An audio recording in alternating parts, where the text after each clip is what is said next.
Olivia Rodrigo က Daisy Chain Feast လို့အမည်ရတဲ့ဂီတပွဲတော်အသစ်တစ်ခုကျင်းပမယ့်အကြောင်းကြေညာလိုက်ပါတယ်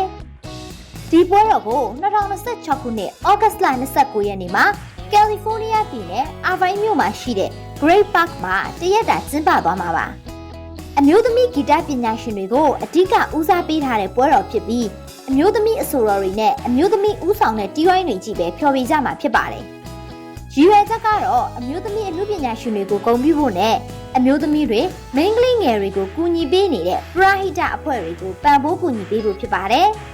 ။ဖျော်ဖြေမဲ့သူတွေထဲမှာနာမည်ကြီးအမှုပညာရှင်တွေရောလူကြိုက်များလာနေတဲ့မျိုးဆက်သစ်အမှုပညာရှင်တွေပါစုံစုံလင်လင်ပါဝင်ပြီးဂီတအမျိုးအစားမျိုးစုံကိုနားဆင်ရမှာပါ။ပါဝင်မဲ့သူတွေကတော့ Sabaron, Dochi, Miski, Bikini Kill, Garbage နဲ့ Gas Eye တို့ဖြစ်ကြပါတယ်။ဒါအပြင်တခြားနာမည်ကြီးဂီတပညာရှင်တွေလည်းဧည့်သည်အဖြစ်ပါဝင်ဆင်နွှဲကြအောင်ပါ။စင်မြင့်တော်တော်များများခွဲထားပြီး Pop, Rock, Indie နဲ့တခြားဂီတအမျိုးအစားမျိုးစုံကိုတင်ဆက်သွားမှာဖြစ်ပါတယ်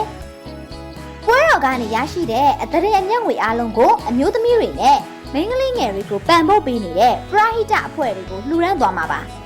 ဒီအဖွဲ့တွေကကျန်းမာရေးပညာရေးနဲ့အခွင့်အရေးတန်းတူညီမျှရရှိရေးစတဲ့ကိစ္စရပ်တွေကိုလှုပ်ဆောင်နေကြတာဖြစ်ပါတယ်။ဒီပွဲတော်ဟာ